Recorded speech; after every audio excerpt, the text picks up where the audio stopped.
एक picnic spot में गए हुए थे। वो एक हिल स्टेशन के पास था। तो वहां पे क्या था, एक वाटरफॉल था, एक अच्छा सा जंगल था और वहां पे मतलब बादल छाया हुआ था। ठीक है। तो एक बच्चा जो है, ऐसे ही 5th-6th क्लास का एक बच्चा है, वो बहुत क्यूरियोसिटी के साथ अपने मम्मा से पूछता है कि मम्मा, ये जो बादल है इससे बरसात कैसे होता है? बादल में पानी इतने ऊपर कहाँ से आता है?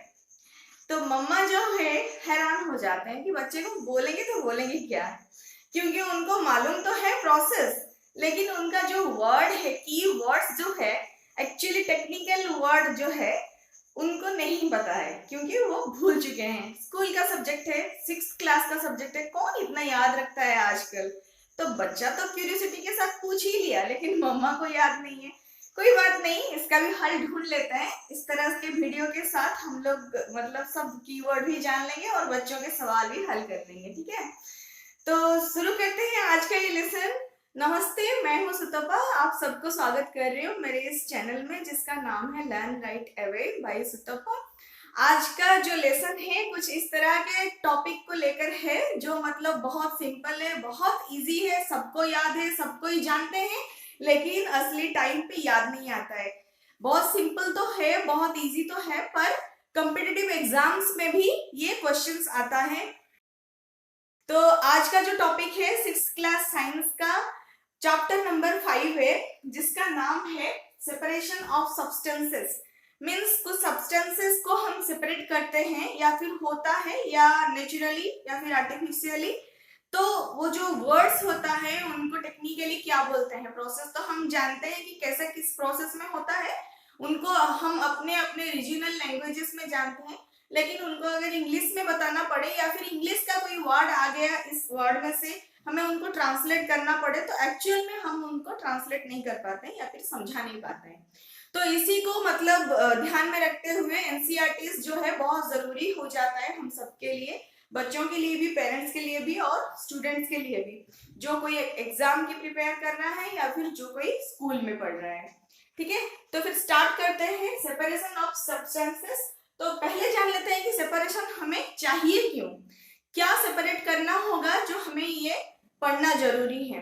तो सेपरेशन ये मतलब इसलिए चाहिए हमको, 3 चीजों के लिए, बेसिकली 3 चीजों के लिए हमें सेपरेशन चाहिए। तो पहला है, एक जो है हमें जो एक वांटेड चीज के साथ, मतलब जो हमें चाहिए होता है उसमें अगर कुछ अनवांटेड मिल चुका है, तो हम अनवांटेड को अलग करने के लिए सेपरेशन करते हैं। ठीक है, मतलब वांटेड चीज से, जो हमें चाहिए होता है उससे जो अनचाहा चीज है उसको हम सेपरेट करते हैं। कभी कभी ऐसा भी होता है कि सेपरेशन में हमें दोनों चाहना, मतलब दोनों चाहिए, दोनों वस्तु सेपरेशन के बाद भी हमें चाहिए, लेकिन वो पहले क्या होता है, मिला हुआ रहता है। और कभी कभी क्या होता है कि वो हमें मतलब सेपरेशन में हमें लगता है कि ये शायद सेपरेशन होने के बाद वेस्ट हो जाएगा, लेकिन हम आजकल के जमाने में उसको भी यूज करने लगते हैं। ठीक है, तो ये खास करके ये 3 रीजन की वजह से हमें सेपरेशन चाहिए होता है। क्या क्या? पहला है कि जो हमें सेपरेट करना होगा, वो जो सेपरेटेड हो गया वो टोटली अनवांटेड है, मतलब वेस्ट है। दूसरा जो है, सेपरेशन के बाद दोनों चीजें हमें चाहिए। तीसरा है, जो सेपरेशन के बाद वो चाहे तो हम यूज कर सकते हैं, नहीं तो नहीं। ठीक है, तो तीनों चीज का हम एक एक एग्जांपल देख लेते हैं। मतलब पहला जो है, जिसमें कि हम ये क्या देखेंगे कि जो अनवांटेड है वो हमें चाहिए नहीं, हम उसको फेंक देंगे, वो वेस्ट है। मतलब एग्जांपल, जैसे कि हमारा राइस या फिर व्हीट या फिर पल्सेस आ गया, उसमें अगर कुछ ऐसे थोड़ा सा स्टोन या फिर कुछ डस्ट या फिर डर्ट पार्टिकल्स है, उसको हम क्या करते हैं, सेपरेट करके फेंक देते हैं, बाहर फेंक देते हैं, वो हमें बाद में चाहिए नहीं होता है। ठीक है, तो ये क्या हो गया, पहले कैटेगरी का। दूसरी कैटेगरी का क्या होता है, जैसे हम लोग बटर, मतलब मिल्क को चर्निंग करके बटर निकालते हैं या फिर घी निकालते हैं, तो दोनों सब्सटेंसेस हमें चाहिए, बटर भी चाहिए, चर्निंग के बाद जो मिल्क का सब्सटेंसेस रहता है वो भी हमें चाहिए, क्योंकि उसको भी हम छाछ की तरह से यूज करते हैं, छाछ के हिसाब से यूज करते हैं, है ना। तो दोनों सब्सटेंसेस यहाँ पे सेपरेशन से पहले भी चाहिए था और सेपरेशन के बाद भी चाहिए होता है। तीसरा जो सब्सटेंस है मतलब जो कि हमें सेपरेशन के बाद हम चाहे तो उसे यूज कर सकते हैं, नहीं चाहे तो फेंक भी सकते हैं। जैसे कि चाय बनाते हैं, हम लोग चाय बना लेते हैं, चाय बना लेने के बाद हमें चाय तो चाहिए, हम चाय क्या करते हैं स्ट्रेनर में छान लेते हैं। तो छलनी में छानने के बाद हमें चाय तो मिल गया, लेकिन चाय का पत्ती जो है हम ज्यादातर फेंक देते हैं। लेकिन कोई कोई होता है उसको मतलब गार्डन में एज ए कंपोस्ट भी यूज करते हैं फ्लावरिंग के लिए, ठीक है। तो तीनों कैटेगरी हम लोगों ने देख लिया। ये बेसिकली पर्पस है हमारा, हमें सेपरेशन क्यों चाहिए। अब चलते हैं जानने के लिए कि सेपरेशन का प्रोसेस क्या है, मतलब किस किस प्रोसेस में हम जनरली सेपरेट करते हैं और क्या चीज सेपरेट करते हैं, ठीक है। तो सेपरेशन का कुछ 7 प्रोसेस रहता है, ठीक है। तो उसमें से पहला जो है हैंड पिकिंग, जो अभी पहला एग्जांपल मैं आपको दी, जैसे कि राइस या फिर व्हीट या फिर पल्सेस में से हम स्टोन या डर्ट को हाथ में ही छांट के निकाल के फेंक देते हैं, उसको बोलते हैं हैंड पिकिंग। फिर आता है थ्रेशिंग। थ्रेशिंग मतलब जो हमारा जो खेत रहता है, मतलब जो हमारा कल्टीवेशन फील्ड रहता है, जहाँ पे जनरली राइस या फिर कुछ भी ऐसे कल्टीवेट होता है, वहां पे आप लोग शायद देखे होंगे बचपन में या फिर कहीं पे गए होंगे तो घूमने के लिए देखे होंगे गाँव में ज्यादातर। तो वहां पे क्या होता है, राइस जैसे हार्वेस्टिंग का टाइम आ गया तो राइस का जो प्लांट है वो पक जाता है एकदम, उसको कट किया जाता है, बंडल बंडल करके रखा हुआ रहता है।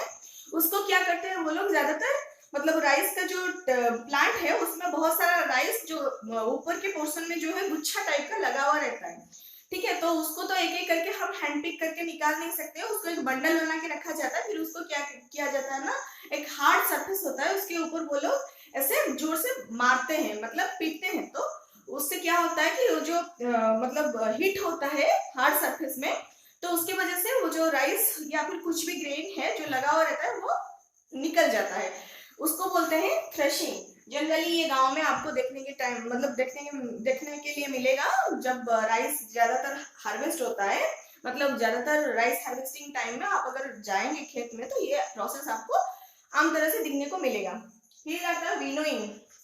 विनोइंग एक प्रोसेस है, ज्यादातर आप लोग देखे होंगे, मतलब जब गांव के महिलाएं जो होते हैं एक थोड़ा सा एक हाइट सरफेस में खड़े होके एक प्लेट टाइप का एक लेते हैं, मतलब एक पॉट लेते हैं या फिर कुछ एक आप जगह बोल सकते, मतलब एक जगह होता है प्लेट टाइप का थोड़ा सा वाइड होके, उसमें कुछ वो लोग ग्रेन्स लेते हैं।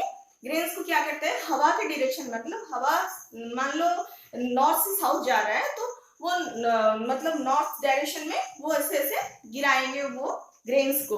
तो जो हवा जिस तरह से जाता है उस तरह से वो क्या करता है, ग्रेन्स में मिला हुआ हल्का हुआ कुछ इम्प्योरिटीज होता है जो कि विंड के डायरेक्शन में वो उड़ता हुआ चला जाता है, और जो हेवी सब्सटेंसेस होता है जो कि हमारा ग्रेन्स होता है वो एकदम सीधा आसपास नीचे गिर जाता है। मतलब ऐसे यहाँ पे हम लोग गिराते हैं तो ये जो ग्रेन्स है यहाँ पे गिर जाता है। अगर हवा यहाँ से पीछे से अगर सामने की तरफ जा रहा है तो वो इम्प्योरिटीज को क्या करता है, जनरली इम्प्योरिटीज जो है हल्का रहता है, मतलब कुछ भी ऐसे छोटा छोटा स्टिक्स वगैरह या फिर कुछ ऐसा ग्रेन्स का कुछ और इम्प्योरिटीज होता है, तो वो विंड के डायरेक्शन में जनरली फ्लो होके थोड़ा दूर में जाके गिरता है, ठीक है।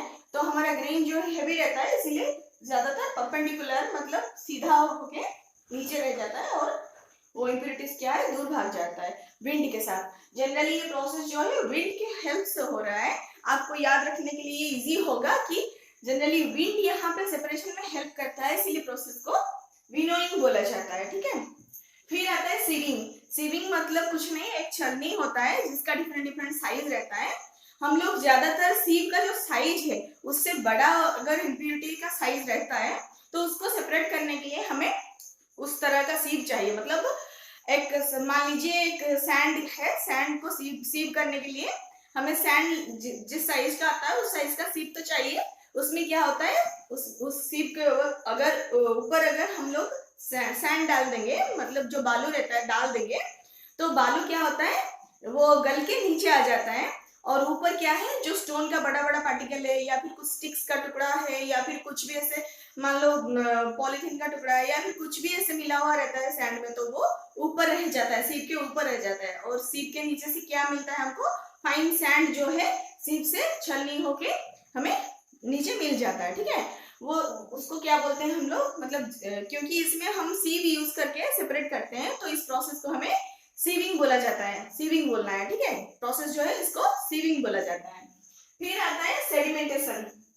सेडिमेंटेशन जनरली क्या होता है, जैसे आप लोग देखे होंगे घर में माएँ जो होते हैं कि मतलब चावल को धोते हैं या फिर दाल को धोते हैं, मतलब ऐसे ही खाना बनाने से पहले, हम चावल बनाने से पहले चावल को धोते हैं ना, तो जो धोने से पहले, धोने के टाइम आप देख लीजिएगा, जो चावल है उसके ऊपर पानी डालने के बाद ऐसे हाथ में फैलाने के बाद क्या होता है, चावल नीचे बैठ जाता है, चावल बैठ जाता है, ऊपर का पानी जो है ड्रेन आउट करके निकाला जाता है। तो जो चावल जो बैठ गया उस प्रोसेस को बोला जाता है सेडिमेंटेशन। सेडिमेंटेशन मतलब जो हेवियर सब्सटेंसेस है, हमारा जो सोल्यूशन है, एक सोल्यूशन है या फिर एक मिक्सचर हमने बनाया चावल और पानी का, उसमें हेवियर ज्यादातर क्या है, चावल हेवियर है, तो वो नीचे बैठ गया, उसको बोलते हैं सेडिमेंटेशन। ऊपर जो पानी था उसमें क्या होता है, चावल में लगा हुआ डस्ट जो है पानी में मिल गया, उसको हम ड्रेन आउट कर लिए, इस प्रोसेस को बोलते हैं डिकंटेशन, ठीक है, डिकंटेशन बोलते हैं। या फिर आप चाहे तो ऐसे भी कर सकते हैं, छलनी लेके चावल वाला पानी वाला जो मिक्सचर है उसको डाल देंगे सीव में, तो वो क्या हो गया, चावल ऊपर रह गया और डस्ट लगा हुआ वाटर नीचे फिल्ट्रेशन होके चला गया, तो आप उसको फिल्ट्रेशन भी बोल सकते हैं, मतलब फिल्ट्रेट होके चला गया नीचे सीव मतलब छलनी में, तो वो जो प्रोसेस है वो फिल्ट्रेशन है, ठीक है। तो तीनों प्रोसेस यहाँ पे आता है, सेडिमेंटेशन, डिकंटेशन एंड फिल्ट्रेशन।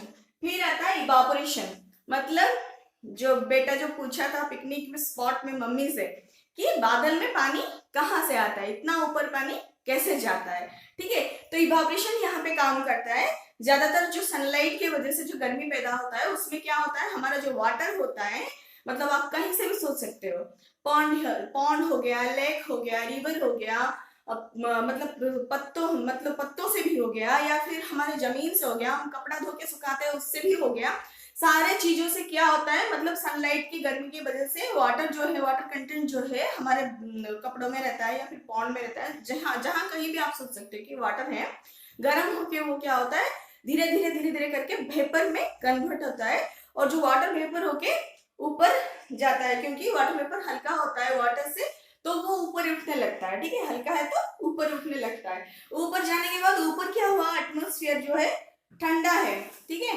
ठंडा है तो क्या हुआ, वो जो वाटर वेपर ऊपर गया वो ठंड की वजह से वहां पे जमा होके बर्फ की तरह मतलब कंडेंस हो जाए, कम हो जाए, स्क्वीज हो जाए, ठीक है, स्क्वीज हो जाता है, तो स्क्वीज होके वहां पे रह रह के वो क्या हो गया, बल्कि बन गया, बल्कि बन के क्लाउड का फॉर्मेशन किया, ठीक है। क्लाउड से फिर हमें क्या होता है, जब क्लाउड एकदम से हेवी हो जाता है तो हमें वो रेन ड्रॉप के हिसाब से फिर नीचे मिल जाता है, फिर वो क्या होता है, वो फिर से मतलब फिल्ट्रेट होके मिट्टी के नीचे जाता है, अंडरग्राउंड वाटर होके, फिर नहीं तो सरफेस वाटर होके हमें पॉन्ड में, लेक में, रिवर में मिलता है, तो वो फिर क्या होता है, इवापोरेट होके फिर जाता है, फिर रेन ड्रॉप होके नीचे आता है। इसको क्या बोलते हैं, आप यहाँ पे पिक्चर में देख सकते हैं, इस चीज को क्या बोलते हैं, वाटर साइकिल, ठीक है। तो मम्मी को जो पूछा था बच्चा, उसका आंसर था वाटर साइकिल। वाटर साइकिल की वजह से ये जो कंप्लीट साइकिल जो है हमेशा चलता रहता है, और हमें गर्मी के बाद बारिश मिलता है, बारिश के बाद फिर गर्मी आता है, ये साइकिल जो है चलता रहता है, और हम खाना बना पाते हैं, मतलब हमारा जो हार्वेस्टिंग होता है या फिर मतलब कल्टीवेशन होता है या फिर जो भी होता है, आप सोच सकते हो, हम जीते हैं, सब कुछ होता है इस साइकिल की वजह से। वाटर साइकिल नहीं होता तो यहाँ पे कुछ भी नहीं होता, ठीक है। फिर आता है कंडेंसेशन। कंडेंसेशन तो मैं आपको बता दी, क्लाउड में ज्यादातर पानी क्या होता है, ठंड होके वो कंडेंस हो जाए, मतलब स्क्वीज हो जाता है, कंडेंस हो जाता है, जिसके वजह से वो हेवी होके फिर बाद में रेन ड्रॉप के हिसाब से हमें नीचे मिल जाता है, ठीक है। इसका और एक एग्जांपल आपके बुक में दिया हुआ है, बच्चों के बुक में दिया हुआ है, वो देख सकते हैं आपकी, ऐसे सपोज कीजिए बालू में, मतलब बालू सैंड जो है उसमें सॉल्ट मिला हुआ है, नमक मिला हुआ है, आप उसको सेपरेट करेंगे तो कैसे करेंगे, ठीक है। तो मान लीजिए बालू में अगर नमक मिला हुआ है, सॉल्ट मिला हुआ है, तो आप उसको पहले पानी में मिला देना है, मिलाने से क्या हो गया, मिक्सचर बन गया, ठीक है, एक मिक्सचर बन जाता है। फिर आपको क्या करना है, बालू क्या होगा, भारी है नमक से, मतलब पानी से भारी है, पानी और नमक दोनों मिल गए एक साथ, फिर पानी में वो भारी है तो ये नीचे बैठ जाता है, मतलब क्या हुआ, सेडिमेंटेशन हो गया। फिर पानी में जो नमक मिल गया उसको हम धीरे से ड्रेन आउट करके बाहर निकाल लेंगे, तो वो क्या होता है, डिकंटेशन। डिकंटेशन में नमक जो है पानी में मिलके बाहर आ जाता है। फिर उसको क्या करते हैं हम लोग, नमक वाला पानी को हम लोग हीट करेंगे। हीट करने से क्या होता है, नमक जो है नीचे रह जाता है, पानी जो है वेपर होके ऊपर चला जाता है, मतलब इवापोरेशन हुआ। फिर पानी जो है ऊपर जो गया, हम अगर मान लीजिए यहाँ पे इवापोरेट होके पानी आ रहा है, यहाँ पे हम लोग एक प्लेट रख लेंगे, प्लेट के ऊपर हम आइस का क्यूब्स रख लेंगे। तो क्या होगा, जो इवापोरेट होके पानी वेपर आ रहा है, वाटर वेपर जो आ रहा है, वो यहाँ पे आइस के कांटेक्ट में जब आएगा, वो ठंड होके ड्रॉपलेट में कन्वर्ट हो जाएगा। फिर ये जो ड्रॉपलेट्स कन्वर्ट होगा, यहाँ हम नीचे कुछ भी पॉट या फिर कुछ बीकर वगैरह रख देंगे, तो ये ड्रॉपलेट होके वाटर फिर यहाँ पे कलेक्ट होने लगेगा। ठीक है, ये जो प्रोसेस है collection of water from vapour is called condensation. ठीक है, तो ये प्रोसेस हो गया कंडेंसेशन। तो ये आप ऐसे भी समझ सकते हैं, ये बुक में दिया हुआ था। फिर आता है हमारा जो है सोल्यूशन। सोल्यूशन जनरली क्या होता है, सोल्यूशन आप कुछ भी एक दो चीज का मिलना, मतलब मिलना है, तो आप बता सकते हैं सोल्यूशन कैसे, मतलब एक पानी, मतलब एक लिक्विड का सब्सटेंस है, उसमें अगर आप सॉलिड मिलाते हो या फिर लिक्विड मिलाते हो या फिर गैस का भी कुछ मिलाते हो, तो उसको आप सोल्यूशन बना सकते हो। ठीक है, दोनों अगर सेम टाइप का हो तो हमें कुछ ज्यादा प्रेशर नहीं देना पड़ता है, अगर कुछ डिफरेंट टाइप का हो तो हमें कुछ ज्यादा ही प्रेशर या फिर उसमें टेम्परेचर देके हमें मिलाना पड़ता है। वो जो थोड़ा एक्स्ट्रा लेबर करके हमें मिलाना पड़ता है, वो ज्यादा हायर क्लासेस में हम लोग जानेंगे। अभी फिलहाल यहाँ पे हमें सोल्यूशन तीन टाइप का देखने को मिलता है। एक है अंडर सैचुरेटेड, दूसरा है सैचुरेटेड, फिर आता है तीसरा सुपर सैचुरेटेड। अंडर सैचुरेटेड क्या है, मान लीजिए ग्लास है, पानी उसमें 200 ml है, आप उसमें 2 चम्मच चीनी मिलाए हैं। ठीक है, 2 चम्मच चीनी आराम से मिल गया, लेकिन उसमें क्या है और भी मिल सकता है, लेकिन आप मिलाए नहीं है, 2 ही चम्मच मिलाए, तो वो क्या है, अंडर सैचुरेटेड है। आप अगर उसमें मिलाते तो 10 चम्मच तक चीनी आराम से मिल जाता, तो क्या है वो अंडर सैचुरेटेड है। 10 चम्मच आपने नहीं मिलाए, जब 10 चम्मच मिला लिए वो कंप्लीटली सैचुरेट हो गया। आप अगर 11वां चम्मच जो चीनी है उसमें मिला रहे हैं, तो देख रहे हैं चीनी और मिल नहीं रहा है, वो नीचे बिठा हुआ है, अटक रहा है, लेकिन मिल नहीं रहा है। तो ये क्या हो गया, 10वां चम्मच तक वो मिल गया, लेकिन 11वीं तक क्या हुआ, वो मिल नहीं रहा। मतलब 10वीं चम्मच के बाद वो सोल्यूशन जो है सैचुरेटेड बन जाता है। ठीक है, वो जो 11वीं चम्मच जो है चीनी का, उसको मिलाने के लिए हमें क्या करना पड़ेगा, सैचुरेटेड सोल्यूशन को हीट देना पड़ेगा। हीट देने के बाद वो सोल्यूशन क्या होता है, फिर से थोड़ा सा चीनी कंज्यूम करने लगेगा, जिसको हम लोग क्या बोलेंगे, सुपर सैचुरेटेड सोल्यूशन। मतलब सैचुरेशन के बाद वो और इंटेक नहीं ले पाता था, लेकिन हम हीट देने के बाद वो फिर से लेने लगा, तो उसको बोलते हैं हम सुपर सैचुरेटेड। तो इस तरह का 3 सोल्यूशन का 3 टाइप होता है, याद रख लीजिएगा, under saturated, saturated, then super saturated. ठीक है, तो ये था आज का वीडियो। आपको अच्छा लगा हो तो कमेंट में बताइएगा। आशा करती हूँ आप सबको अच्छा लगा होगा, ऐसे ऐसे चीजों को जानने मिलेगा, अच्छा लगेगा, बच्चों का मतलब पढ़ाई जो है पढ़ने में हेल्प भी होगा और हमारा रिवीजन भी हो जाएगा। तो देखते रहिए मेरे चैनल, सब्सक्राइब कीजिए, लाइक कीजिए एंड दोस्तों के साथ शेयर कीजिए, और स्वस्थ रहिए, अच्छे से रहिए। नमस्ते।